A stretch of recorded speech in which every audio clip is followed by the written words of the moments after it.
What's the matter? Afraid of the dark? No, afraid of what's in the dark.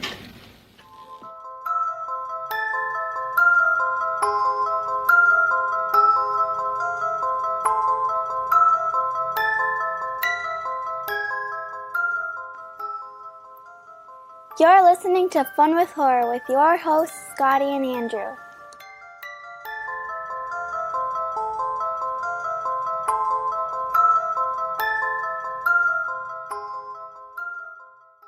Oh, hi, I'm Scotty. Hey, I'm Andrew. And welcome to episode number 98 of Fun with Horror, the movie review podcast in which two long-distance best friends take turns giving each other horror movies to watch, and then we discuss them the following week. We used to have two rules, but now we only have one, and that rule is that both of us have to watch whatever movie is chosen before we discuss it. Last time, it was my pick, and I took us back to 1986, not 1987, like I mentioned in the last episode, but 1986, to the movie Dolls. It's directed by Stuart Gordon, and it stars Ian Patrick Williams, Carolyn Purdy Gordon, Carrie Lorraine, Guy Rolfe, Hilary Mason, Bunty Bailey, Cassie Stewart, and Stephen Lee. And of course, remember to stay tuned to the end of this episode where we get to hear Scotty's pick for our next movie. But without further ado, hey, buddy. Hey, buddy. And I would actually say 1987. Yeah? Okay. Because 1986 was just some festival or something. It wasn't really the actual release of the movie. So you were right before, buddy. 1987. Thanks, man. I had to do that whole cast since there's very few people. If I left out two people, I'd feel a little bad on that one. So would you? Whole cast. I would. What if they're listening and it's like he left only me out? I think they're all dead, though. Oh. I don't know. I was like, oh my gosh, really? This movie's so old. Like the 80s. Ugh. Hey, speaking of the 80s. Yeah, man. I got a story. Story time. Okay. Yes. But it has to do with this movie, Dolls. Okay. Because last episode, when you picked this, I told you that, I felt like I hadn't seen this movie.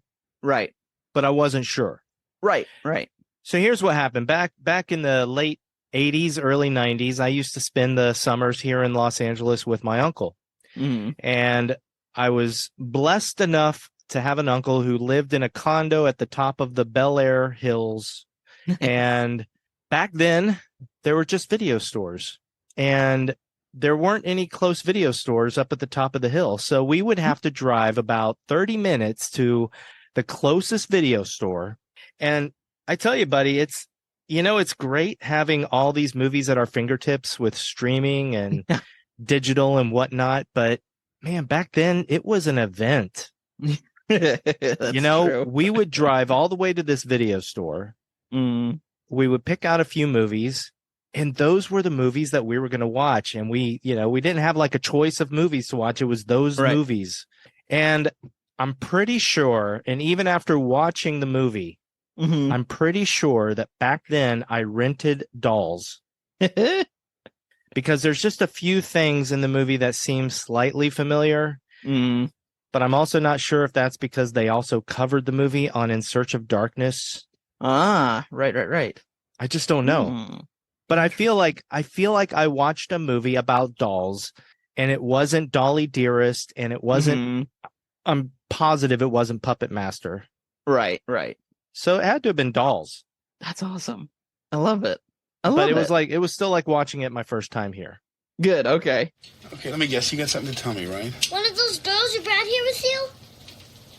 Yeah. She's gone. Gone where? They dragged her into her room. She was screaming and kicking and bleeding. Who did? Who dragged her away? The elves. Oh, Judy. This isn't a fairy tale. This is real. Great. I'm very excited to talk to you about this movie too. Well, me too. But before we talk about it, let's just real quickly say to everybody out there that we are about to spoil Dolls from 1987. A lot of people have seen this movie, but if you have not seen it, this is your warning that you can turn the podcast off until after you've seen it, if you'd like to, because here goes spoilers of the greatest magnanimity or something. Whoa. I don't know. I made it up. It sounded so good, though. I'm blown away, man. You should write a dictionary. Maybe I have. It was you the whole time. How do you think I afford this podcast? Just kidding. We don't It's pay that anything. dictionary money, man. Anyway, Andrew, Yeah, buddy. since this is your movie, and this is one of your top 10 favorite horror movies of all time, Yep. how would you feel about giving us a nice little 3-minute recap? Yeah. And I'm just going to say that if you don't make it in under 3 minutes, Gabriel Hardwick is outside of your house and he's going to turn you into a doll if you don't make it under 3 minutes. Now I kind of don't want to make it under 3 minutes. I'm not going to lie. I think Cindy would rather have you as a human than a doll, though. That's Maybe. fair. Maybe. That's fair. I was being selfish. Enzo, though, he might prefer you as a doll. He might, he might like that. Anyway, whenever you're ready, buddy. Ooh, here we go. I got you for 3 minutes. 3 minutes of playtime. All right, the movie starts with little Judy driving with her dad, David, and her evil stepmother, Rosemary. They're going on vacation, but the car breaks down. Of course, a storm is coming, and their car gets stuck. And in the distance, they see a large mansion that they can go into for the night. So they go there, they break in, and of course, as you mentioned, we meet Gabriel Hardwick and Hillary Hardwick, and they say, "Welcome, come on in, join us. We'll keep you for the night during the storm." So they go and have dinner, and then, of course, some more people show up from the storm, and we have Rolfe, Enid, and Isabel. Rolfe is just this sweetheart, and Enid and Isabel are these two British young ladies that are thieves. Anyway, they all decide to stay the night, but Gabriel has really enjoyed getting to meet Judy and Rolfe and takes them on a little tour where everyone else goes to their own rooms. Throughout the night, though, Judy hears little voices throughout different areas of the house. And Rolfe and Judy again go to bed eventually. We see that Enid and Isabel are going to rob the place. But as Isabel goes to rob some place, we see one of the rooms, we see some of the dolls come to life. They attack her and beat her up. Eventually, Judy sees some of this and runs to tell her parents, who don't listen. Rolfe believes her. They go and look around. Can't find her. Eventually, people think Rolfe did it, and so Enid eventually leaves and looking for Isabel, and eventually she is killed by some dolls as well. Throughout the movie, though, there's lots of things that happen. We'll jump through some of these, but David is Rosemary is killed as well. There's a big fight scene towards the end with David and Rolfe, because David thinks that Rolfe is being really creepy with his daughter. Anyway, they fight. Rolfe gets away, and of course, Gabriel and Hillary, it turns out, are magic, and they end up turning David into a doll, and then the next day, Rolfe and Judy decide to leave safely, and Gabriel and Hillary let them. And then a new family arrives, and their car gets stuck outside the house. There you go, man. I did not practice that.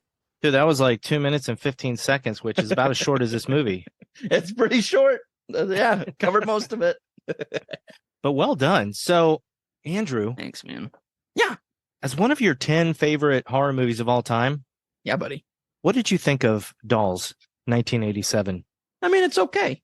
It's all right. No, I love this movie. It's just cheesy and fun and ridiculous, and it's a comfort movie for me. Is that how you felt about it this time?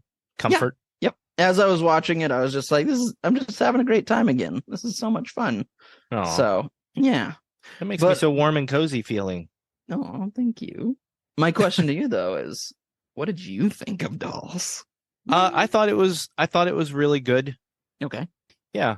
I liked it a lot. I kind of wish that I grew up with it like you did. I kind of wish that I had that nostalgia that you have for it. Because even if I did watch it way back then, it seemed pretty new to me now. Mm-hmm. Like, there's a few things that seem familiar. The toy soldiers seem familiar. Okay, yeah. The creatures' faces underneath the dolls, yeah, porcelain faces, seemed familiar. Yeah. And I guess the ending seemed kind of familiar as well. Okay. But yeah, I had a lot of fun. It's a little dated for me, but Sure. surprisingly not in the places I thought it would be dated. Oh, okay. Like the special effects were surprisingly really good, even for today. Yeah, dude.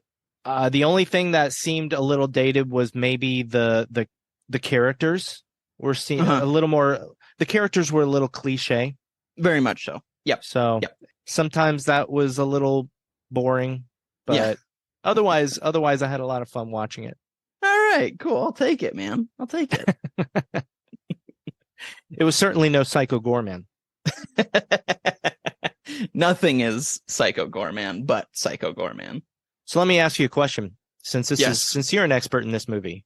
Well, I don't know about that, but you can sure ask. So when they're driving, are we saying that the clouds just suddenly came over their car and turned it into nighttime? And then they broke down in front of the house, but it was just like it was like maybe the car getting close to the house that turned it into eternal night for them. That's what I'm going with. They're magic, man. They made it happen. Witchcraft. There you go. Okay. All right. I know. I thought that this time too. I was like, boy, it went from, I get a storm would make it dark, but it went from day to night in about 15 seconds. So yeah, because the guy says, "Oh, the clouds sure are coming in quickly." Right. And then there's like all these real stock shots of clouds. Yep. And then it's nighttime in the car. And I didn't really catch that until my second time, though. I just go with it, man. Do you have anything that you could critique about this movie? Well, I mean, like you said, there's the cliche characters. I mean, there's a few things like that, but I can't critique it myself because I just like it so much. So for me, I'm just like, that's fine. That works, whatever. I don't care. I love that. So I don't because I just have such a good time. But I do want to know yours though. I'm very curious. I don't really know, man. Like, okay, that's about it. I think the characters are a little cliche. Mm-hmm. The dad and the stepmom, David and Rosemary, were awful. Yeah. But you could tell that they made these characters one of two ways, each character. The parents, the dad and stepmom were supposed to be bad, and the two girls were supposed to also not be that great because they're the ones that are going to die. Right. Yeah, exactly. And you want them to be turned into dolls or whatever's going to happen to them. Right. Exactly. Yep. And then also there's, of course, just the little tiny nitpicks like Isabel, her death or her pre-death.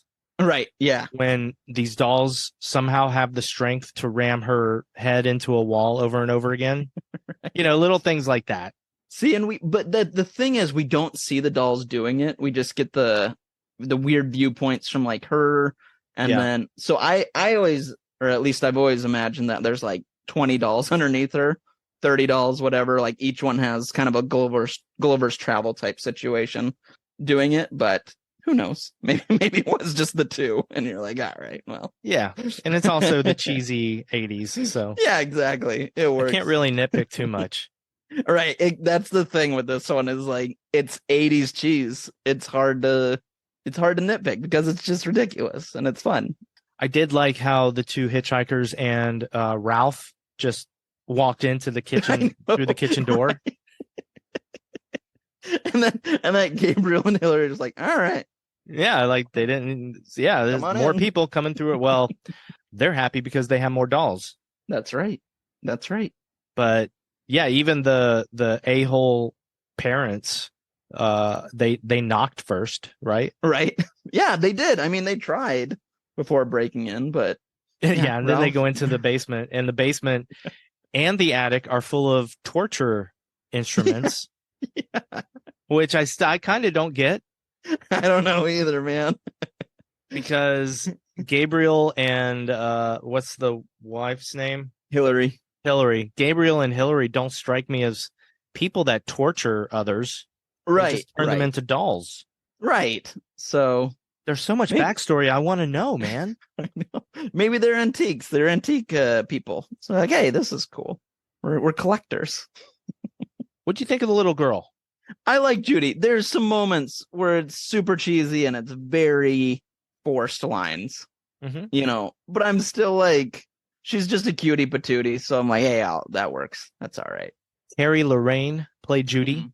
Mm-hmm. And yeah, I thought she was adorable. Yeah. At the beginning of the movie, I thought she was going to get on my nerves. Right. Yep. But then she became adorable, and she had some line readings that were just fantastic. That's true. That is very true. Yep. Like the one when she's walking with Rolfe and he's asking her questions, and she's like, "What do you want from me? I'm 7 years old." Right. I thought that was brilliant. Yeah. I know. She's great, man. I love Judy. Now, you know who directed this, right? I mean, I read the name. Stuart Gordon. Do you know what else he directed? No, I probably should have researched this. You should have, because it's one of the first movies we covered. Or one of the early movies, Reanimator. What? Yeah, Stuart Gordon directed Reanimator. Oh, that's awesome. That's so cool. Wow. As a matter of fact, I believe Rosemary, the woman that plays Rosemary was his wife. In Reanimator? No. Oh, I was like, what? The woman that plays Rosemary is Carolyn Purdy Gordon, and at the time she was Stuart Gordon's wife. She was in Reanimator, and she was also in From Beyond. Nice. Okay. And actually, I think who else? The father, Ian Patrick Williams, who played David. He was the Swiss professor in Reanimator. Oh, dude. Brilliant. I did not catch that one. Do you know who produced this movie? No. Help me out, man. I did zero research on that. None other than Brian Yuzna, who also directed Society. What? Another movie we did. Yeah. I'm pretty sure. Somebody's going to have my head if I'm wrong on that, but I'm pretty sure Brian Yuzna directed Society. Genius. Yes. Brian Yuzna directed Society. That's awesome. That is awesome. So we're lucky there wasn't any shunting in this movie. Well, yeah, that could have been interesting with some dolls in there. I thought the Teddy part at the beginning was pretty cool. I like that part, yeah. And I like that it's just her imagination. I like that we see that she's got kind of a morbid imagination as well.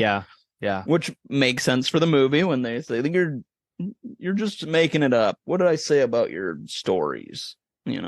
Makes sense that she saw someone die, a morbid thing, and they think it's fake. So yeah, I like it.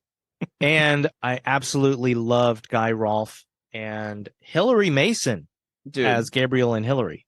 Yes, that is the reason I love this movie, is those two. I think Guy Rolfe, both of them are great, but Guy Rolfe is just like one of those characters I wish that they had made sequels, because I just love him so much in this. He's so much fun to watch.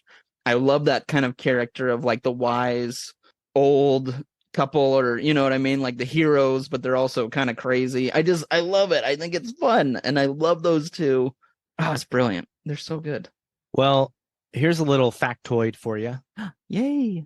Guy Rolfe also played the man, I forget the character's name. I don't have it open in front of me. Somebody else can answer this, but he played the creator of the puppets in Puppet Master, starting with Puppet Master 3. What? Yeah, in Puppet Master 1 and maybe 2, it was a different actor that played the creator. But yeah, I remember who it was in the first one. I don't remember his name, but I know the actor. Because the first one's the only one you've seen, right? Yeah. It's the only one I've seen. Yep.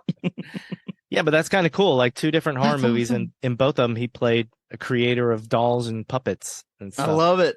I need to watch him now because he's the best. I love it. I'm so happy. Yeah, me too. I'm happy too. Good. Now when they're in the kitchen, I know that even Gabriel mentions this, but I thought it was very clever that he gave her a Mr. Punch puppet doll with the whole Judy and Punch. Do you know about Judy and Punch? No, help me out with this, man. Judy and Punch is a puppet show that began back in the 1600s. Whoa. And it always involved Mr. Punch, who looked pretty much just like the puppet that she had in the movie. Right. Or the doll, and his wife, Judy. And it was a slapstick thing. It was always a short little vignette, and then something would happen with Mr. Punch that had to do with slapstick and all that, blah, blah, blah. So, yeah. That's cute. Wow. Layers to this movie, man. There's Layers. Layers and layers. And I'm going to tell you not to go off on too far of a tangent, but if you can search it out, look up Neil Gaiman's Mr. Punch. Is this a book he wrote or a graphic novel? It's a comic graphic novel, but it's like it came out as a hardcover book, and the cover was illustrated by Dave McKean, who illustrated all the other Sandman covers, but it was kind of dark like Neil Gaiman can be. Oh yeah. But yeah, this movie had me thinking about that. I used to have it. I don't have it anymore, but I need to look it up, man. Neil Gaiman's the best. That's awesome. Yeah, look it up. Oh my gosh. Oh my gosh. I have so much stuff from this episode already, and we're just cracking into this, man. We are just cracking into it. What'd you think of the music, buddy? Does the music, here's what I wanted to ask you. Okay. Does the music fill you with nostalgia? Do you remember the theme whenever you watch this movie? That's a really good question. I don't. But I did love the intro music with the doll heads. I had a lot of fun with that. If I heard it, though, I might. I feel like if I heard it, a while after I watched it again recently, that I might go, I know that song. I know it from somewhere, but I don't know where. You know what I mean? Yeah. So it doesn't quite stick with me, but I did have fun listening to it while watching this. That's cool. Yeah, there's a lot of my favorite horror movies that if I heard the theme, just like you said, if I heard the theme, I wouldn't be able to tell you which movie it was, but it just has that sense of nostalgia when I hear it. Nice. Obviously I would not have been able to tell you the theme to Dolls. All right. I thought the music was fine. It's interesting. It was done by a composer named Fuzzbee Morse. Sweet, dude. Yeah. Now, it's weird, though, because in IMDb, he's listed as the composer. Okay. But in the credits, it says music supervision by Charles Band. And then it says music by Fuzzbee Morris and additional music by Robert Spiegel. Oh. So, yeah. Interesting. Who knows who did what? Right. We may never know, to be honest. Maybe Spiegel did the stuff in the middle of the movie, and Fuzzbee was the guy that did the end and beginning credits, which I did like the music for the beginning and end. Yeah, I agree. The rest of the movie was just kind of generic 80s movie score, but fun. It was fun. Yeah. Yep. Totally. But yeah, nothing that'll make me go, oh, that's from Dolls. So let's get to the thing that I love the most about this movie. Besides, I loved Gabriel. Right. But the whole reason you watch this movie called Dolls is to see dolls. Yeah, dude. And I couldn't remember how much the dolls actually moved. Right. Just thinking back to if I had seen this movie. Mm-hmm. But I was surprised at how much the dolls moved in this movie. Yeah, dude. It's quite a bit. There's animatronics. There's stop motion photography. So good. And down to the moments where the dolls would just be sitting on a mantle and just looking at the people with hatred in their eyes. Yeah, dude. It was perfect. Loved that. Yes. Yes. Dude, the stop motion in this is crazy good, especially for 87, man. Yeah, low budget horror movie. Yeah, I'm still impressed by that. It's awesome. It is so cool. I love it. Yeah, strangely enough, I think my favorite stop motion scene was when Ralph and Judy were in the doll room. Yes. Yep. And the dolls were conferring over whether to spare Ralph and Judy or not. Yes, me too. It's perfect. It's so smooth, the transition between. However, I don't know how you edit stop motion. I know there's a process to it, but man, I've seen some kind of cut and paste stop motion before where it's a little, you can tell it's stop motion. That was so smooth in this one. And like you said, for a low budget 80s movie, like standing ovation. Well Absolutely. done. I agree, my friend. Thanks, man. I think I especially like the doll with the little towel wrap on her head or whatever it was. Yeah. Yeah. The rich looking doll. Uh-huh. And I love imagining that these are all people that the Hardwicks caught in their house and now they're dolls. Yeah. Yep. It's awesome. I thought that too while watching this one. I was like, what's their story? Could be a cool prequel. Yeah, or a sequel. Or sequel, yeah. Because I'd love to see a sequel with not Judy. Sorry. I'd love to see a sequel with David and Rosemary, those puppets, those dolls. Yeah. See, and I thought okay, so when I was in LA and I watched this for the first time, I don't remember how I watched it. I don't really remember even watching it. I just remember loving it afterward. And like I was like, I need to like write a remake or a sequel or something. I remember just sitting on my computer because all actors are writers. But yeah, I remember just writing like pages for like a sequel or something for this. They're long gone now, but just because I loved it so much. And even watching this, I was like, man, it would be so cool to see a revisit to this random weird 80s movie that no one would ever think would get a sequel. I would love to see like Judy as now the person at the house that's like into witchcraft, you know, since obviously the two that were Gabriel and Hillary have passed on since then. Yeah. Like, I mean, there's just so much you could do, and you could see stories of these people. It's such a cool world that you could add on to so much, but I doubt we ever will. And that's what's a bummer, is I would love to see more from this world. Well, I've got good news for you, buddy. Don't even. There is a 2019 movie called Dolls that has nothing to do with yeah. It's like, I don't think that's the same movie. Yeah, I looked at the synopsis of that because I was wondering if it was like a modern day, like a remake of this. Uh-huh. Because you mentioned it at the end of the last episode. You said, hey, oh, right. Don't watch the newer Dolls. Watch the one with the iconic poster. Right. And so I looked up the synopsis because it's on Amazon Prime as well. And yeah, it doesn't look like it has anything to do with doll makers or anything. It's just like 4 dolls that are in this attic that come alive. Interesting. So never mind about that. Let's stay far away from it. Yeah. Don't worry about that one, people. Don't worry about it. Don't. I liked how Isabel, the hitchhiker, just basically was Madonna. Yeah, exactly, dude. Everything about her. Yes. She had on the Like a Virgin outfit perfectly. Yep.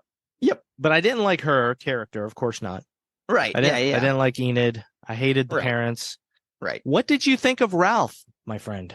So I can understand if people maybe were annoyed by Ralph. I loved him. Like, there's a few lines that are a little like, you know, I mean, he had to work with some interesting lines. I'll give him that. But overall, I loved him. Like, when he's talking about his dad when he was a kid, like, that whole scene is really sweet and charming, and he doesn't play it over the top. He just is sitting there talking about his dad, and I really liked that scene. It was just a really sweet, cute, adorable scene with these 3, you know, characters, are heroes, if you will.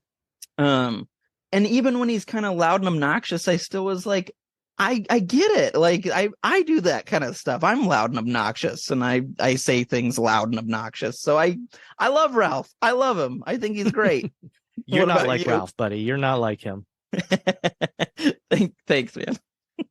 Your over-the-top jokes are not like screaming things at the top of your lungs. That's fair.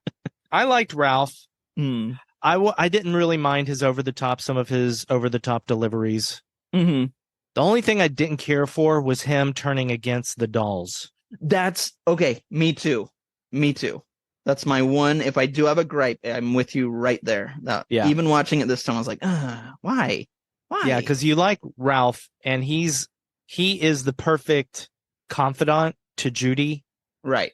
The guy that once he believes her. Right. Which is actually that moment, basically. Right. Yeah. But yeah, he's friends with Judy. He's the one that's supposed to be on her side and understand the dolls and everything. Mm-hmm. But he has that moment where he freaks out and he steps on a couple of dolls. Yep. And then the dolls attack him. And luckily, Judy stops them from killing him. Right. But it's still, I could have done without him turning against the dolls for a moment there. I agree. I 100% agree with you there. That's about it. The other scene that kind of bothered me too, and maybe it is because I like Ralph, is just kind of the contrivance of the scene where they're in the hallway and he had been walking with Judy, and Enid thinks that he killed Isabel. And suddenly the dad, who hates his own daughter, is super protective over something that's not happening. Right. Which that bugged me because he was just talking about getting rid of her. Right. Exactly. Dumping her with her mom. Yep. So that he can be alone with his rich wife, new wife. Right. And then suddenly he's like Mr. Protective. And then so much that he has like a fight with Rolfe near the end. Yeah. I was like, dude, come on. You don't care. Exactly. I get that. Yeah, I get that. But I go with it.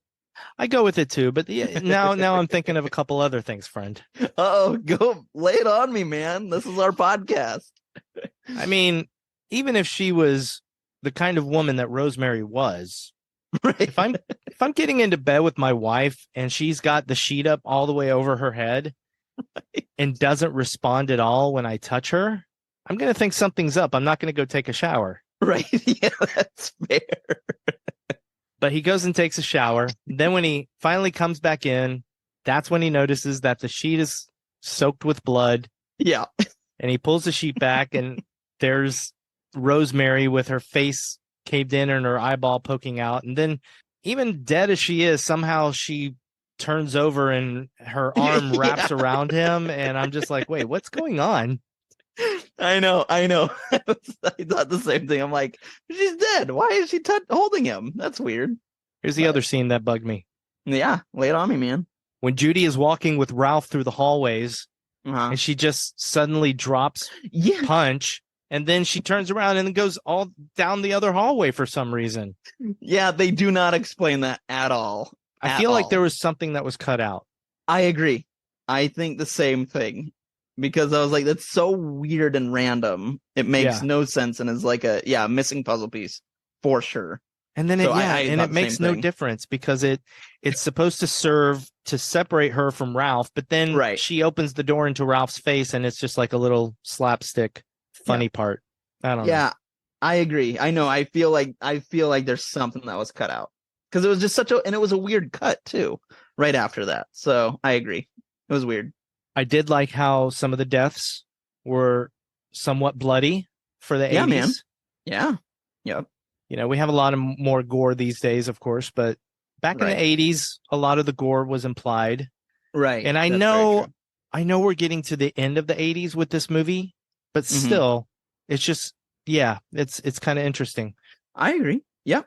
I mean, when Isabel gets her face rammed into the wall, and she gets really bloody from that. That was cool. Yeah. But then especially when the dolls were ganging up on, I think it was Enid, or was it Rosemary? Dude. No, it was Rosemary. Rosemary, because they're like actually starting to hack through her ankle with a hacksaw. Yes, dude. Yes. That was awesome. It was awesome. I know. They go crazy on her. And then the idiot just jumps out the window. Right. There's nowhere. I can't stop on these dolls or anything. I better just jump out this 3-story window. Yeah. Rosemary, come on. Amateur hour. One of my favorite moments, I'll tell you this right now. Yeah.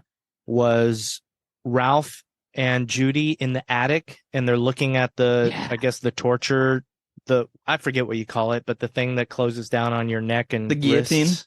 Or no, oh yeah, you're right. Not guillotine, the shackles or whatever. I forget. Yeah, I can't remember what it's called. But there's just a quick little light, and you see Isabel sitting in the chair behind them in the darkness. But there's just a quick light, and you see that her face is turning into a doll's face. Yeah, so I thought that cool. was a very cool shot. I agree. I totally agree. That's one of my favorite moments in that movie too. It's awesome. Absolutely. Yeah. You saw this. How old were you, do you think, when you saw this the first time? It was so the first time I actually saw this was in LA. So I was probably 18 or so. Did this movie scare you at all back then? No, because at this point I was starting to get into horror movies. So I was enjoying like Nightmare on Elm Street, Chucky, Friday, all of the Halloween. And so I think it was right around that time. So nothing was really scaring me. I was just having more fun with everything. Nice. So it didn't scare me. Well, good. I was just wondering. Yeah, not this one. I'm sure though, because as you know, Chucky scared the living daylights out of me as a kid. I bet if I had seen this when I was younger, it would have scared me. Yes. Yeah, for sure.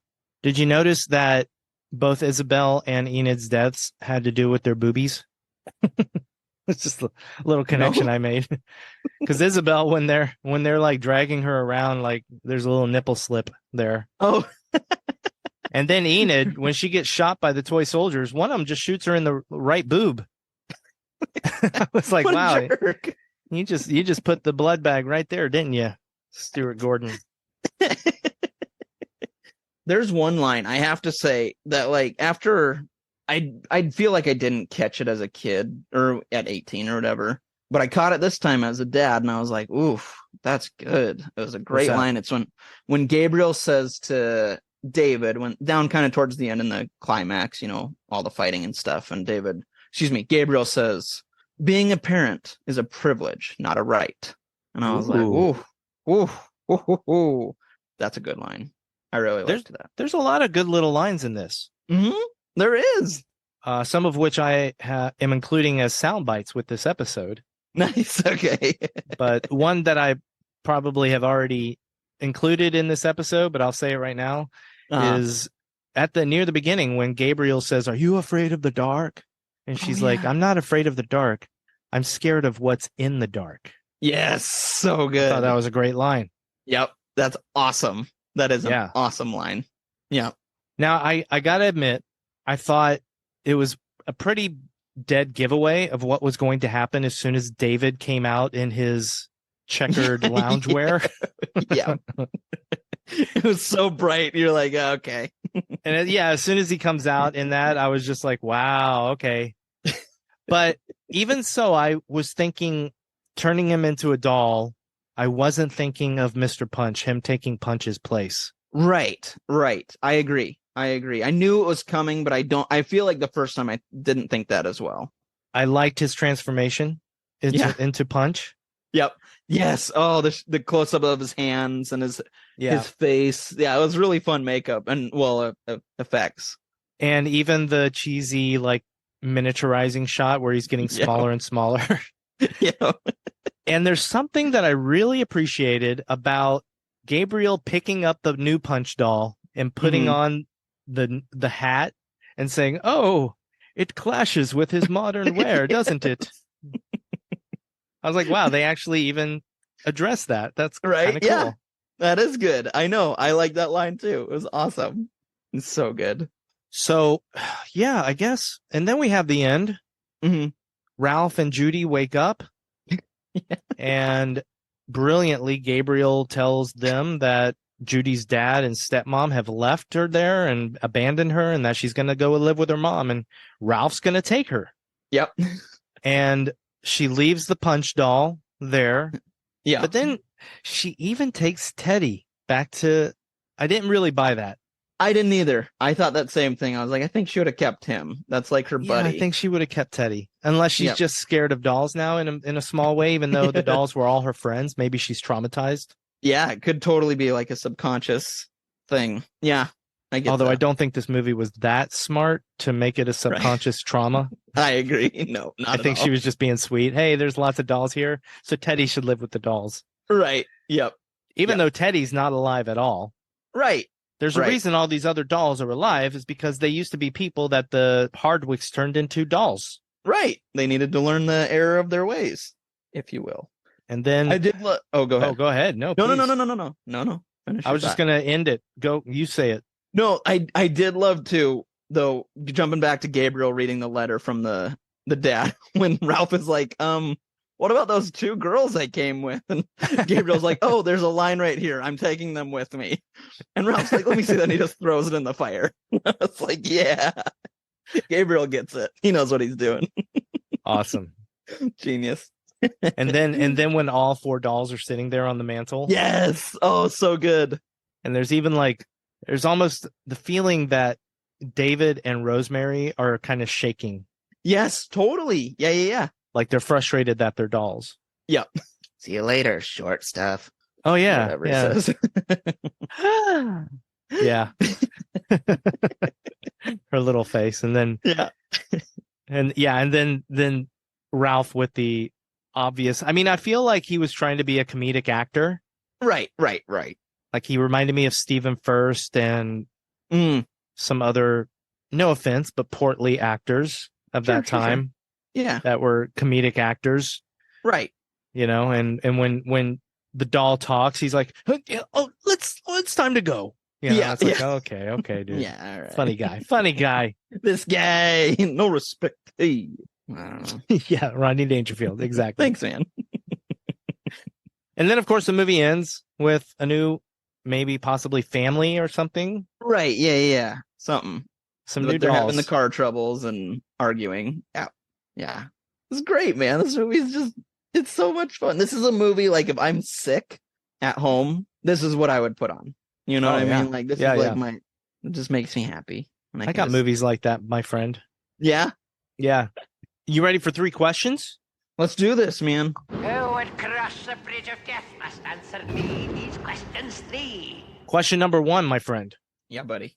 What did you think was the best death or kill in this movie? So this one's interesting because the deaths aren't deaths, quote unquote, because they become dolls. Yeah, but we'll count them as deaths. But Rosemary, I mean, she gets all the dolls on her, They chop her up.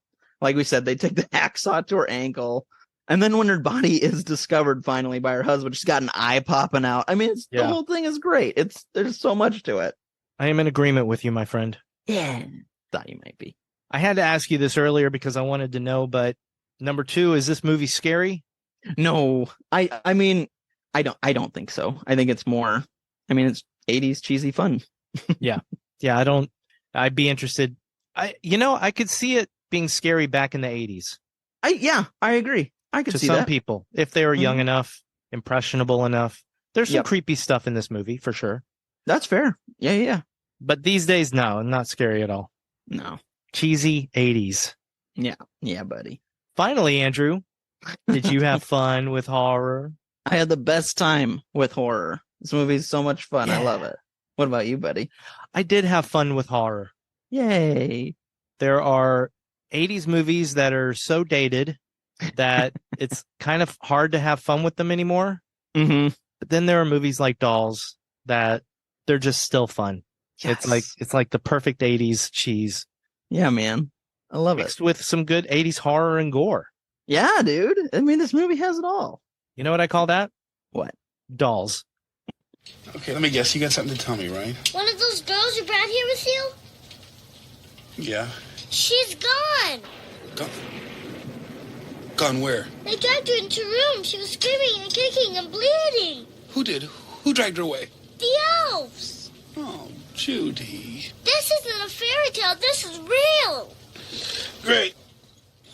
All right, like I mentioned last week, man, now that we only have the one rule, which is that we just have to watch the movie, I picked one that I'd already seen. So I'm curious if you're going to be following suit and also picking a movie you've seen, or we're doing something neither of us have seen, or maybe that I've seen. I'm very excited because I have zero clue as to what you're picking. Well, Andrew, with my next pick, you wouldn't think that we had deleted a rule at all because I don't think either one of us has seen this movie. Okay. All right. But this is a recent movie, and I've been hearing some good things about it. And let me start by saying that to me, spooky season does begin on August 1st. I 100% agree with you. Yes. I like spooky season being about 3 months long. Yep. It ends on November 1st, and that's when I get sad that spooky season is over. But around that time, that's when I think it's okay to watch movies that take place during Halloween. Perfect. I love it. So there's a movie that's just recently come out. And I've heard that it's very much in the spirit of Halloween. Somehow, I don't know anything about this movie. I just have heard some interesting things. Our next movie, my friend, is the just released Cobweb. I have never heard of this. I don't know anything. This is because you don't play around on social media, my friend. I don't.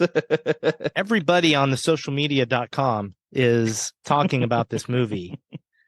It is a 2023 movie, of course. It's Right. directed by Samuel Bowden, and it stars Lizzie Kaplan, Anthony Starr, and Cleopatra Coleman.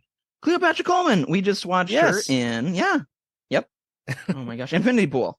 Yes, And Infinity also, Pool. if you watched Last Man on Earth, you'll know her very well. Wait, didn't we see something else with her? Cleopatra Coleman. What else would we have seen her in? Maybe not, but I thought we had. maybe. Oh, I think I'm just thinking back to when we did watch Infinity Pool, and you were like, "Oh, I like Cleopatra Coleman from this." Right. But it's not something that we covered in a movie. It was somebody else that was in Infinity Pool that ended up being in a movie that we did later. She was in Becky. Yes, and I can't think of her name. Yep, that one. Yep. Her. She was in Becky. Yeah. Yes. But anyway, Cobweb. Cobweb is our next movie, and I've heard some good things about it, and I hope that love everybody's Lizzie Kaplan. correct. Yeah, I'm excited. yeah. Dude, I don't want to. I know I'm going into this one as blind as possible. I know nothing about this, and I'm super happy about that. I'm not looking anything up. I just want to jump in. Well, everybody out there who wants to watch it, it is available for purchase or rental in the normal places. It's brand new, so it's not streaming for free anywhere right now. Right. It is, purchase for rental on Apple TV, Vudu, Prime Video, what have you. So sweet. But yeah, hopefully everybody a lot of people can watch it and join us for our next episode 99. Woo-hoo-hoo! Almost the big one. But until then, everybody, thank you for listening. Yes, thank you. Join us on our social medias. Not sure how much longer we're going to be on X or Twitter because it seems like he's making it worse for everybody by the day. Yeah. So we'll be on Blue Sky, we'll be on Threads, we'll be on Instagram and Facebook. Nice. And of course, if you have it in your hearts, please go on Apple Podcasts and leave us a rating and a review if you haven't. Yes, please. Because it helps us get out there and it helps people hear us. Yes. And that's about it. Buddy, I love you. I love you, man. This is awesome. Thank you for dolls. Thank you for watching dolls with me, man. Of course. Well, that's our rule. I had to. That's true. Our one rule. I didn't have a choice. No, I'm not watching it. Then I'm quitting the podcast. And studios, pay your writers and pay your actors, damn it. Yeah, let's get this over with, guys. Make the right choice. Yeah. Finish this. We're talking to the studios here. Yes. We are. Pay everybody so we can go back to work. Yeah. All right. I love you, everybody. Love you, everyone. Bye-bye.